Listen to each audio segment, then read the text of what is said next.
자, 하나님의 말씀 보도록 합니다. 로마서 8장에 있는 말씀인데 두 곳을 보도록 하겠습니다. 로마서 8장 14절로 16절 말씀.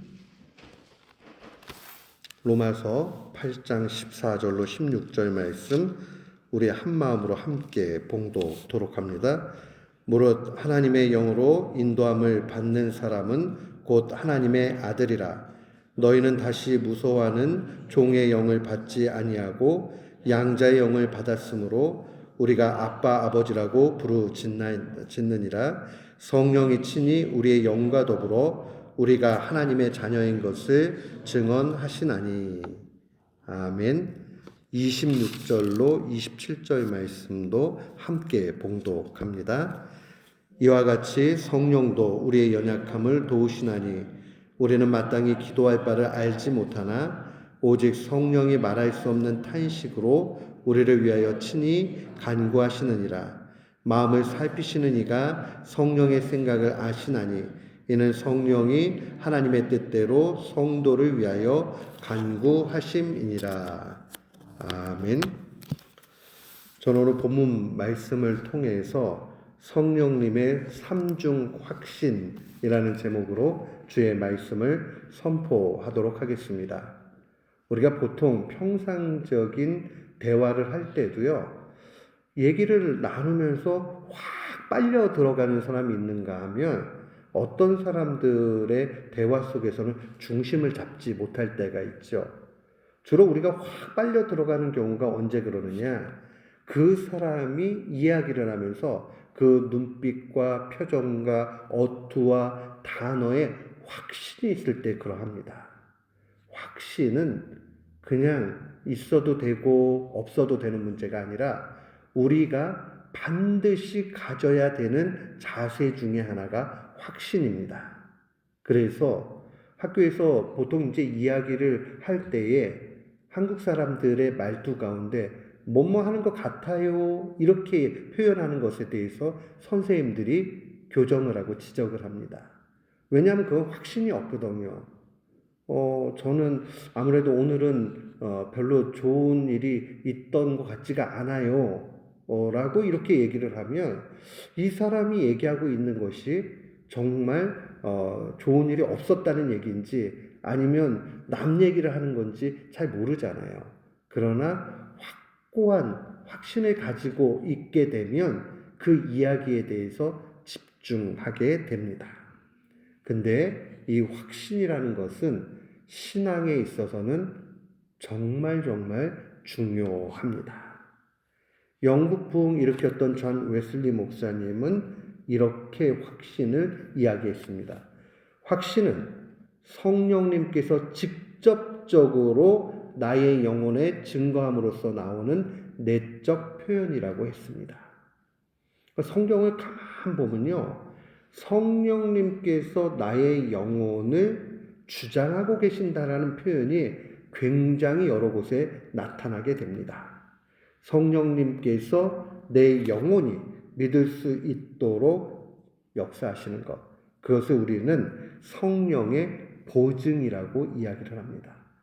보증한다라는 것은 신용이 100%라는 뜻입니다. 보증한다라는 것은 다 책임져 준다는 말이죠. 그렇기 때문에 우리가 신앙생활에 있어서 내가 신앙생활을 하는 것 같지만 그러나 보증을 받아서 확신을 가지고 있는 사람의 신앙은 흔들림이 없게 돼 있습니다.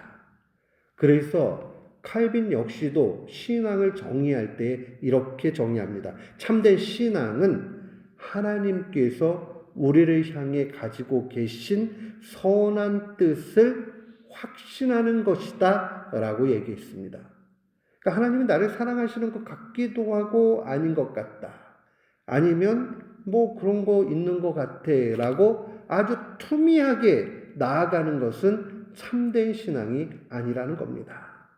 근데 여러분, 우리가 참된 신앙을 가져야 되겠다, 확신을 가져야 되겠다라고 이것을 단순히 마음을 먹는다고 생겨나지 않는다는데 갈등이 있죠. 이 확신은 외부로부터 내 내면에 주어집니다. 다른 말로 이야기하면 성령 하나님께서 우리의 마음을 주장하시는 겁니다. 그렇기 때문에 우리는 그 성령님의 확실하게 주시는 그 보증을 기대하고 간구하며 나아가야 됩니다. 그 의심이 들고 하면요, 하나님, 이 의심은 참된 신앙이 아닙니다. 주님께서 내 속에 있는 의심과 걱정과 근심과 불평을 사라지게 해 주십시오라고 간구해야 됩니다. 지금 이야기했던 불평과 근심과 걱정과 불안과 이 모든 것은 모양만 다를 뿐 결국 동일합니다. 신뢰하지 못하는 거예요. 확신하지 못하는 겁니다. 하나님을 확신하게 되면 불평도 사라집니다. 하나님을 확고히 믿게 되면 불안함도 없어집니다. 문제는 나의 믿음이 연약할 때에 이 모든 것이 뒤틀린다는 사실입니다. 그래서 사도는 증거하기를 너는 내게 배우고 확신하는 일에 거하라고 그렇게 명령한 겁니다. 배우고 확신하는 일, 이게 두 가지로 떨어져 있는 게 아니라요, 하나예요. 디모데를 향해서 너는 배우고 사도에게서 배운 내용들을 통해서 확신을 가지라는 거죠. 결국 우리는 이 확신은 말씀에 대한 확고한 믿음 가운데서 확신도 나온다는 걸 보게 됩니다. 더 쉽게 이야기할까요? 우리는 말씀을 어디에서 듣고 배웁니까? 그것은 성경에서 분명히 배우고 선포되는 말씀을 통해서 배웁니다. 물론 우리가 성경을 읽고 또한 성경을 연구하는 것도 좋은 그런 방법 중에 하나지만 무엇보다 강단에서 흘러나오는 주의 말씀을 듣고 또한 성경 속에 주님께서 역사하시는 일들을 통해서 확신이 생기는 겁니다. 세상은 참 우리의 편이 아닐 때가 훨씬 많습니다. 왜냐하면 사탄이 역사하는 곳이기 때문에 그렇습니다. 그렇다면 우리가 이 혼란함을 벗어날 수 있는 길이 무엇이겠습니까? 그것은 바로 성령님을 전적으로 의지하는 그 길밖에 없습니다. 그런데 오늘 말씀, 이 로마서 8장 전체에 보면요, 성령장이라고 사람들이 별명을 붙일 만큼 성령의 역사에 대해서 기록되고 있습니다. 그 8장을 쭉 살피다가요, 성령님께서 우리를 위해서 보증해 주시는 게 세 가지가 있구나 하는 것을 깨닫게 됐습니다. 저는 오늘 성령 강림주일을 맞이해서 이 세 가지를 증언하고자 합니다. 첫 번째는 우리의 구원을 보증해 주신다는 사실입니다. 11절 하반절 말씀에 보면요, 너희 안에 거하시는 그의 영으로 말미암아 너희 죽을 몸도 살리시리라. 이게 무슨 말씀이에요? 성령께서 예수 그리스도께서 다 이루신 그 구원의 소망, 그 십자가의 능력, 이것이 우리의 것이 될 수 있도록 성령님께서 보증해 주신다는 겁니다. 만약에요, 이것이 우리의 손에 달려있는 거라면 매우 불안합니다. 왜냐하면요, 모든 사람이 신앙이 좋을 때도 있고 나쁠 때도 있잖아요. 그런데 주님은 우리의 연약함을 아시고 그것을 우리의 손에 맡기시는 것이 아니라 우리 속에서 역사하시는 성령님으로 말미암아 우리가 산다라고 말씀해 주시는 겁니다. 그러니까 걱정할 것 없어요. 예수 그리스도를 믿고 성령님을 마음속으로 영접하고 있는 모든 사람은 마지막 날에 다시 살게 될 줄을 믿습니다. 그 믿음의 확신이 있을 때에, 종말에 대한 소망이 있을 때에 흔들리지 않는 그 부활의 신앙이 있을 때에 우리는 세상을 넉넉히 이깁니다. 성령님은요, 예수 그리스도가 가진 모든 것을 우리의 것이 되도록 만들어 주십니다. 하나님께서는 아들에게 모든 권세와 신령한 복락을 다 주셨습니다. 그래서 고린도전서 1장 30절 제가 수없이 많이 말씀으로 증언했습니다. 예수 그리스도께 지혜와 의와 거룩함과 구속함을 다 주시고 그것이 아들께만 있으면 우리에게는 아무 유익이 없잖아요. 그럼 그 아들이 갖고 계신 것을 우리의 것이 될 수 있도록 하시는 분이 누구냐? 칼빈은 이야기하기를 그리스도와 우리를 연결하는 끈이 성령님이다 이렇게 얘기했어요. 그러니까 꽉 붙들어 매는 분이 성령님이에요. 그러니까 결국 아들이 가지고 있는 모든 것이 우리의 것이 되는 겁니다. 그의 영원한 생명이 우리의 것이 되는 겁니다. 그러니까 성령님은 너무나 고마우신 분입니다. 삼위일체 하나님의 그 고마우신 모습들이 얼마나 멋진 모습인가 한번 생각해 보세요. 누가 아무리 사랑한다고 아들까지 내어줄 수 있습니까? 또 하나님이 어떻게 십자가에서 그 수모와 모욕과 뿐만 아니라 죽음까지 내어줄 수 있으십니까? 그의 유익이 우리의 것이 될 수 있도록 성령님이 역사하신다. 삼위일체 하나님은 우리에게 너무나 고마우신 분입니다. 우리는 그 사실을 날마다 고백하고 또한 찬양해야 됩니다.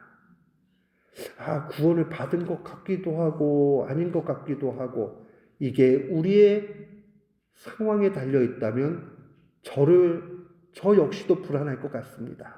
그러나 저는 불안함이 없습니다. 왜냐하면 제 속에 있는 성령님 때문에 주님이 살리신다 약속해 주시기 때문입니다.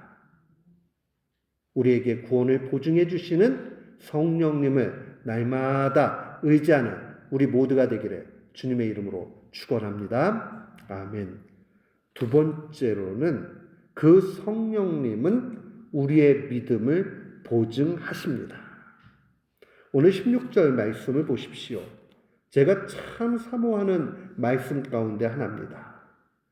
성령이 친히 우리의 영과 더불어 우리가 하나님의 자녀인 것을 증언하신다. 나는 하나님의 자녀야. 혼자 그렇게 증언한다라고 얘기하면 이건 불안합니다. 왜 그러느냐? 어떨 때는 의심이 올 때가 있거든요. 내가 하나님 앞에 정말 자녀가 맞을까? 이런 생각이 들어요. 언제 그러느냐? 사탄의 유혹과 시험 가운데 있고 자기 자신을 바라보고 자기의 연약함을 자꾸 보게 되면 그 모습으로 가요. 그러나 하나님의 자녀인 것, 하나님을 아버지라고 부를 수 있도록 그렇게 역사하시는 성령님을 보게 되면 나는 연약하고 부족하고 내세울 것 없으나 성령님이 나를 자녀됨으로 인정해 주셨다.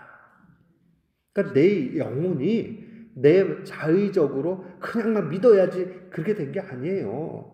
성령님이 우리의 영혼을 고치시키신다. 어거스틴은 그렇게 얘기했어요. 언제나 이 성령님께서 우리의 영혼을 주장하실 때에 우리는 참다운 믿음의 길로 갈 수 있습니다. 타락한 우리는 우리의 머리로 하나님을 알 수 없습니다. 그러나 하나님의 사람이었던 어거스틴은 이렇게 이야기합니다. 하나님께서 특별히 성령님께서 역사하셔서 우리의 이성을 치료하시면 비로소 우리의 영혼이 하나님을 보게 된다 그렇게 얘기했어요. 불가능한 것이 성령님이 치유해 주시면 가능하다는 거예요. 그러니까 우리의 믿음도 다 마찬가지예요. 우리의 믿음도 우리의 것이 아니에요. 하나님이 선물로 주시고 우리가 그 선물 받은 것에 대해서 그저 감사하고 나아가는 것이라는 걸 기억해야 됩니다. 성령님은 우리의 마음과 생각을 지켜주십니다.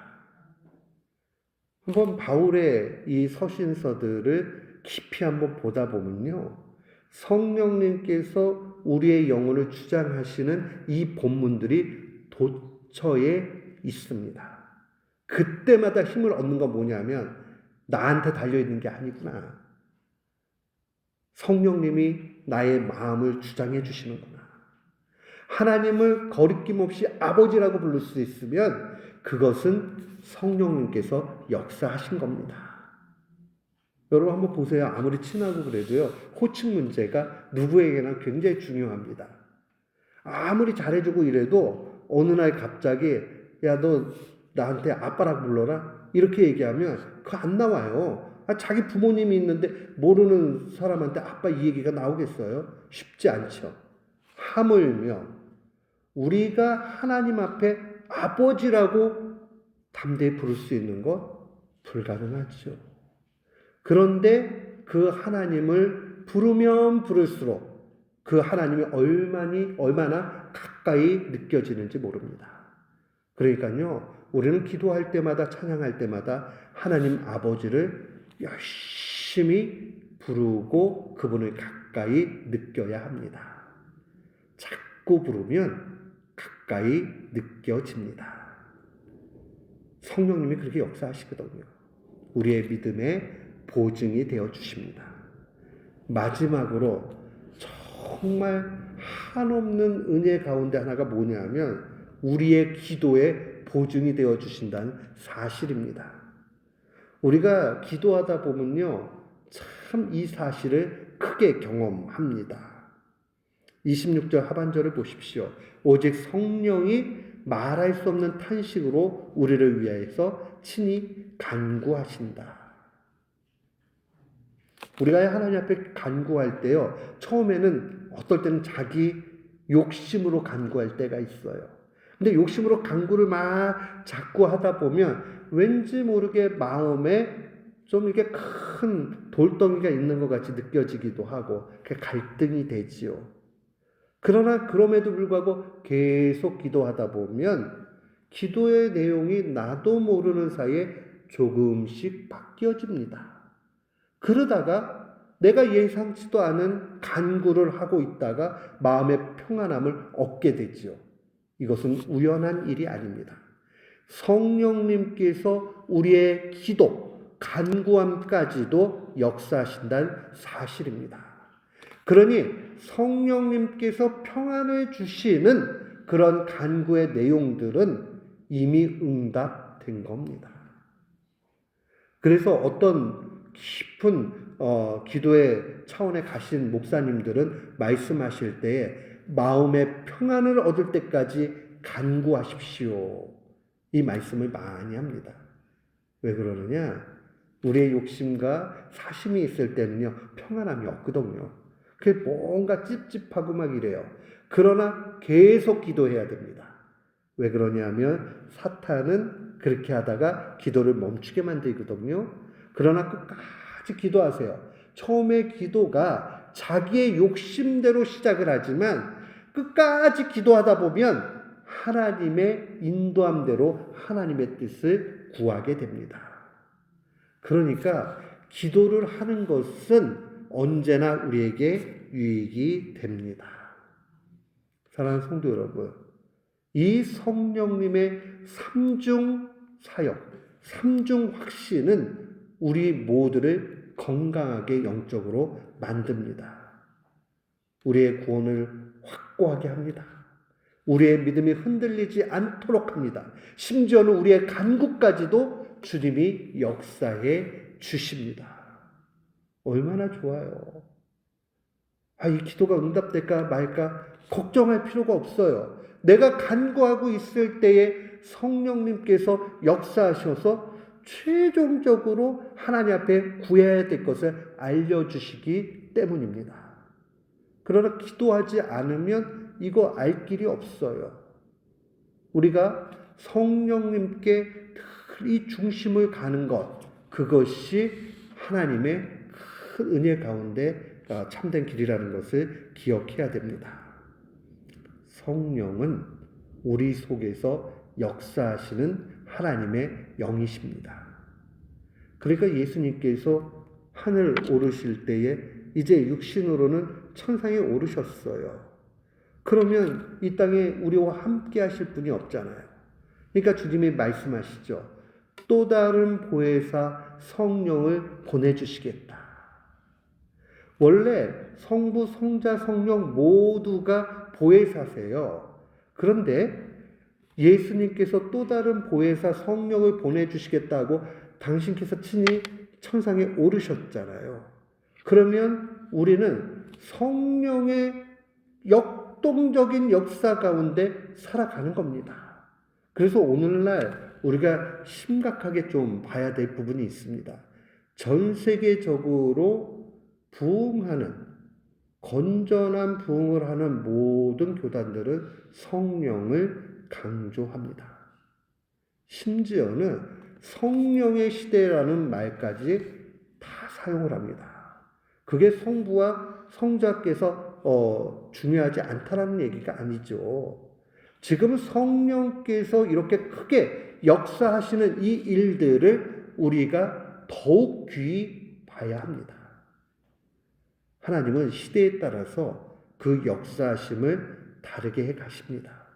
강조하시고 환히 보여주십니다. 그래서 칼빈 같은 사람은 이런 이야기 했어요.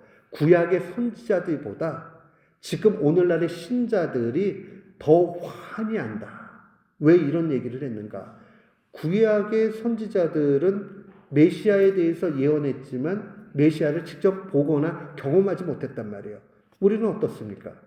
신약의 은혜의 시대에 태어나서 복음서를 통해서 예수 그리스도를 환히 알게 되어 있습니다. 그리고 우리는 성령님을 통해서 그 예수 그리스도를 깨닫게 되고 하나님의 살아계심을 경험합니다. 우리의 삶 가운데 성령님의 이 역사는 우리를 살립니다. 여러분 너무 힘들고 고통스럽고 할 때도요, 성령님을 의지하십시오. 그러면 그 성령님이 우리의 영혼을 깨우십니다. 근데 놀랄 만한 사실은요, 영적인 게 깨어지게 되면 마음의 평안을 얻게 됩니다. 마음의 평안을 얻으면 육신도 강건해집니다. 이것이 별개의 문제가 아니라 다 연결되어져 있는 겁니다. 그렇기 때문에 주님은 우리에게 언제나 깨어 기도하라 라고 말씀하셨습니다. 우리가 이 사실을 잘 알고 그 신비 가운데 나아가야 됩니다. 우리 앞에 놓여져 있는 어려움은 피할 수 없습니다. 믿음이 좋은 사람이나 나쁜 사람이나 없는 사람이나 인생 가운데 고난의 문제는 다 있습니다. 그런데 그 고난의 문제가 주는 결과는 매우 다릅니다. 신앙이 없는 사람은 그 고난 때문에 무너지고 넘어집니다. 믿음이 약한 사람은 그 고난 속에 숨겨져 있는 하나님의 사랑을 아주 부분적으로만 경험하게 됩니다.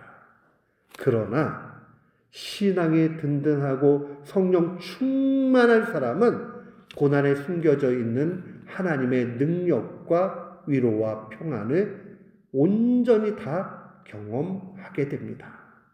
그러니까 믿음이 좋아지면 좋아질수록, 성령 충만하면 충만해질수록 우리 앞에 놓여진 환경에 대해서 별로 신경을 안 씁니다. 신앙의 고수가 어떠한 사람이냐? 놓여진 환경에 흔들리지 않는 사람입니다. 그 사람은 오직 하는 거 한 가지밖에 없어요. 기도하는 거예요. 기도하는 거예요.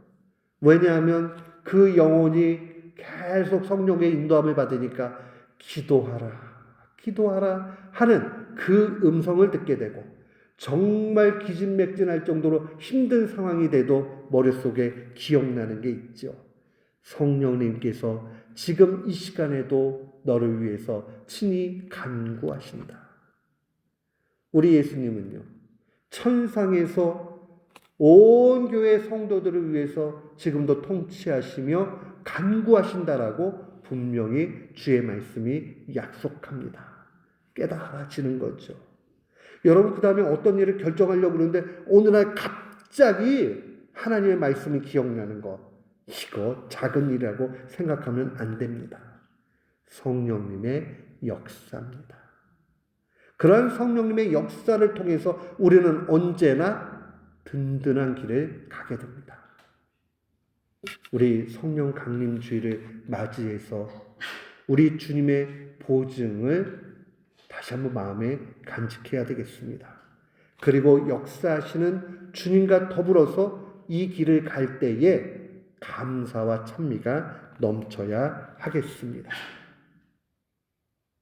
우리 이 성령님은 우리의 교회의 그 역사하심의 주체시고 또한 우리에게 예배를 온전히 드릴 수 있도록 해주시는 하나님이십니다. 왜냐하면 우리의 예배는요, 단순히 이렇게 보여지는 지상의 예배로 끝나는 것이 아니라 성령님께서 지금 이 시간에요, 각 사람의 영혼을 높이 들어서 천상의 예배 가운데로 인도해 가는 거기 때문에 그렇습니다. 신비입니다. 최고의 감격입니다. 아름다움입니다. 우리가 하나님의 아름다움을 볼 때에 우리는 만족감을 얻게 되어 있습니다. 성령님이 내 영혼을 높이 들어 우리 주님 앞으로 인도해 가시고 우리와 그리스도를 하나로 묶어주셨다. 우리는 삼위일체 하나님 앞에 찬미하며 또한 말씀을 들으며 그를 경배하며 예배한다. 이 놀라운 일들을 생각을 하면 지금 보여지는 것은 일부분이고 아무것도 아닙니다. 천상의 그 교회에서 천군 천사들의 오케스트라와 모든 앞서간 성도들과 더불어서 예배하고 있는 것입니다.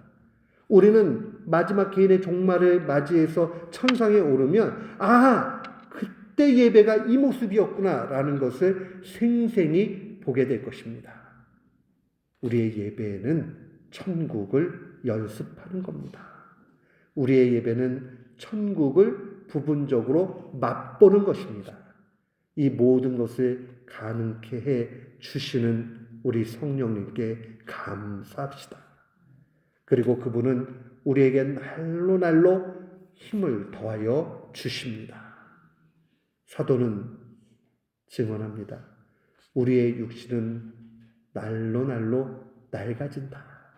그러나 우리의 영은 날로 새로워진다. 어떻게 새로워집니까? 그것은 우리의 신앙이 깊어지고 성령님을 깊이 경험하면 그렇게 변하는 겁니다. 오늘 그 사실을 마음에 새기고 주님 앞에 담대한 믿음 가운데 승리하는 우리 교우들 되시기를 주님의 이름으로 축원합니다. 아멘.